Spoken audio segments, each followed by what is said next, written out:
Hey guys, so we are gonna make a video to kind of talk about like our journey up until this point. Day 9 of quarantine.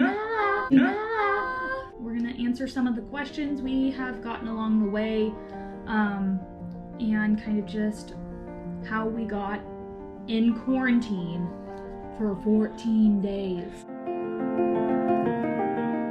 So we met in college and we knew each other for a few months. And then one day God was just like, I had a calling. And he said, that guy is just supposed to be your husband. So didn't necessarily tell him that right away, but we started dating shortly after. 6 months later, we were engaged. He put a ring on it real quick. And then we waited 2 years. There was a long engagement before we actually got married, but obviously we wanted to make sure we had everything under control. We wanted to make sure we had good jobs and our finances were ready. And weddings are expensive, so we were trying to plan all of that out. So it took a while. It was a little bit difficult at times, but it wasn't bad. Not bad. So we got married. And he had just started his job, and so he was doing a lot of traveling for work, for training. So I think the first 6 months of marriage, you were gone. Peach. Yeah, so he was gone. I was home all alone. She got to visit me a couple times in Canada, which was really nice.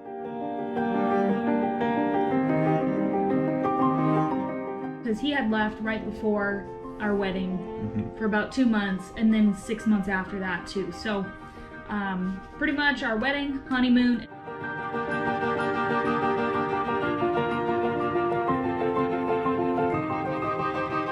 And then he was packing his bags, gone again. Out of here. Well, he got back, and we started our married life, and we wanted to buy a house. So we did actually like city shopping to figure out where we wanted to live, where we wanted to raise a family. And we just kind of decided that the area we were in, we wanted to stay. So we bought a house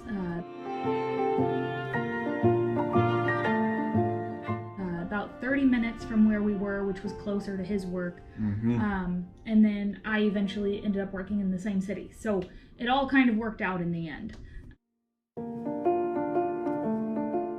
I had another God calling.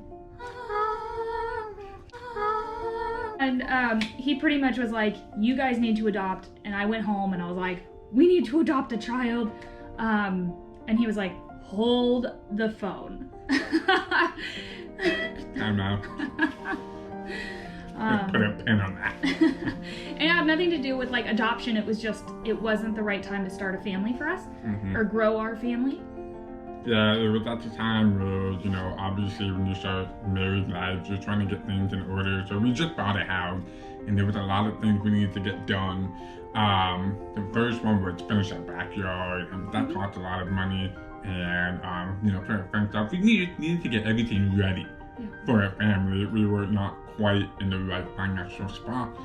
So I created an Excel spreadsheet to help track our bills and our money and make a savings chart and start looking at how to pay off loans faster so we can start saving a lot more money.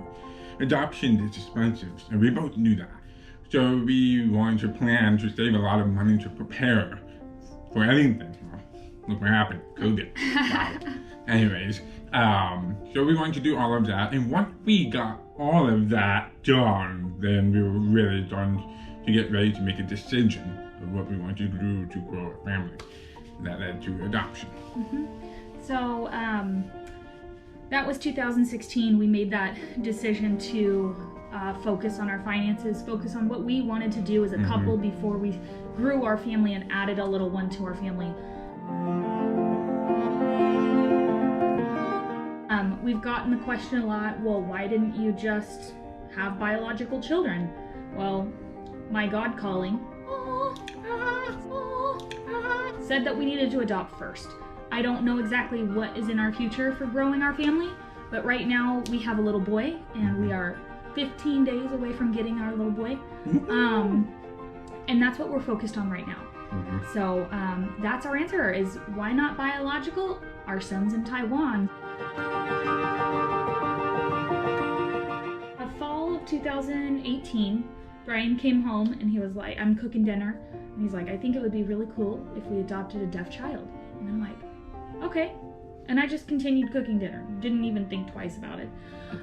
Because we hadn't talked in about 2 years, really. Like, we were focused on saving money. We were focused on paying our bills off. I think at that point we had almost paid $70,000 of loans off. Yeah. And like, we felt pretty confident. We had some vacations planned. I woke up in the middle of the night and I was like, oh my God, like, he finally said it. I've been praying for this for like 2 years. You know, God, please put the desire in my husband's heart, or like make me patient. So he did. Well, I kind of got started on the research. Like, immediately I knew like our son was alive, our son was out there, and we had to find him. So usually in adoption you get matched with a family or matched with a child, but the only thing that God was really saying to us is, he's already out there. You will be the one to find him.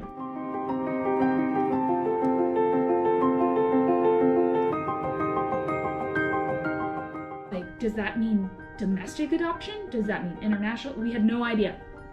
So we started researching everything under the sun. Every program, every United States program, every international program, and things slowly got marked off. Like, for China, you have to be 30, so we weren't 30 yet.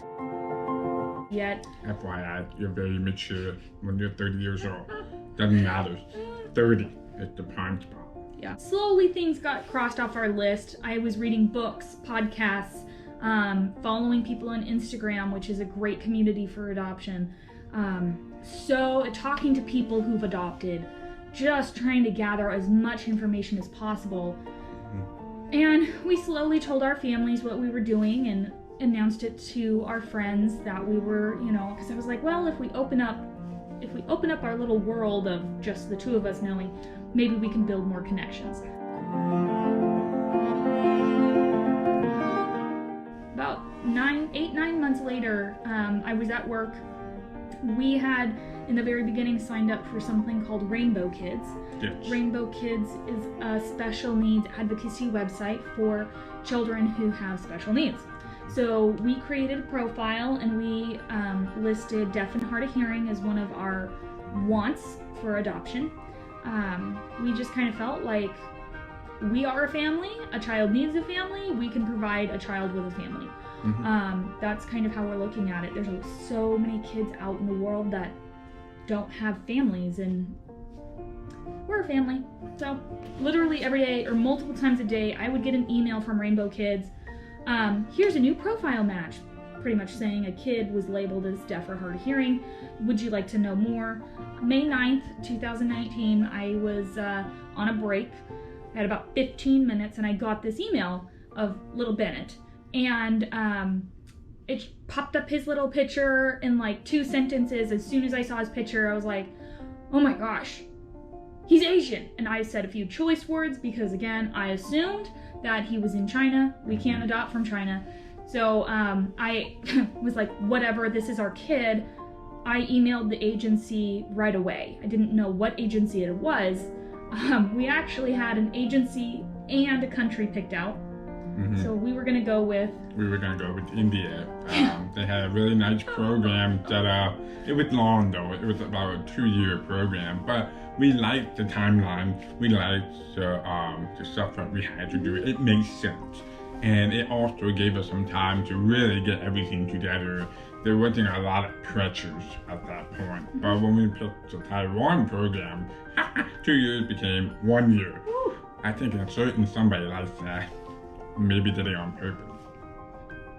So I emailed, I had no idea who I was emailing. I just emailed and I said, where is this child from? I got an automatic response back. The child is from Taiwan. Would you like to know more information? I said yes. I immediately screenshotted his photo. Brian was like, oh, he's cute. And I'm like, ha. He had a cute photo. Just little him just going, not like that. And he had a lot of medical needs, like, but it didn't really matter to me at that time. Friday morning comes and I am on my lunch break again, and I just call this agency. I had no information on them. I had heard a few people use them. I do want to preface, like, this is our journey. This is what we went through. Everybody's adoption journey is different. Even within the Taiwan program, nothing is the same. Yeah. So if you are looking to pick an agency, make sure you do your research. I mean, for us, God was like, nope, this is what you're doing. So we did it a little bit backwards, but that's just how our story panned out. Mm-hmm. I was on the phone with the main leader for Taiwan for, I don't know, all of my lunch break. I wrote down everything. I still have those notes today just because, like, they're near and dear to my heart. I kept them. And we decided that we would sit down on Sunday and eat breakfast and talk about it. Just because I know, like, we need some time to process information separately, then we can come back together. Mm-hmm. And it was Mother's Day, and we sat at our favorite breakfast spot eating, and we just both felt like this is our kid. So that next day we signed up with the agency. It took about 5 days for us to get approved, and then we got his whole file. Yes, everything. So Taiwan gives you a lot of information. Yeah, which was overwhelming at first, but we took some time to go through it. And the file wasn't bad, just a lot of information. And we just were able to, like, kind of create another document about the main bullet point from all of the things and figure out what's going on with him. Mm-hmm. And then we sent all of the files to an international specialist. We just wanted it for a peace of mind. It wasn't going to change our decision. Mm-hmm. And then immediately got started with our home study.